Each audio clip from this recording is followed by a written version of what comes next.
Cette table ronde, elle me montre justement que le sujet devient de plus en plus mature. Cette question du dialogue social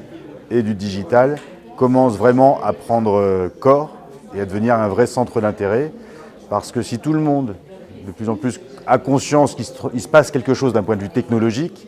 la question du dialogue social comme véritable enjeu associé au digital était loin d'être évidente et commence, à mon avis, à apparaître vraiment comme une vraie question. Comment, aujourd'hui, on peut faire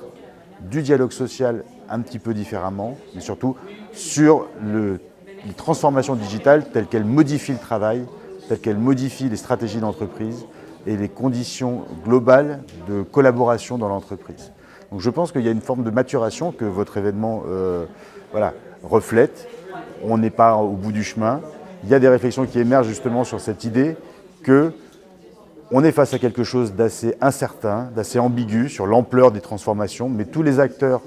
justement doivent essayer peut-être de faire évoluer un peu leur position, employeurs comme syndicats, pour essayer justement de partager avant tout cette ambiguïté, cette connaissance limitée des transformations. Donc ça, je pense que c'est un point de départ important qui émerge notamment un petit peu de nos échanges aujourd'hui, une forme de consensus sur le fait que oui, il faut avant tout accepter qu'on n'est pas parfaitement au courant de ce qui va se passer, qu'on a du mal à le penser, mais que c'est justement là-dessus qu'on doit construire un dialogue social peut-être d'un nouveau genre, plus à égalité entre employeurs peut-être et représentants des salariés, pour parler transformation digitale, stratégie, avec justement un socle commun qui est une forme d'incertitude partagée.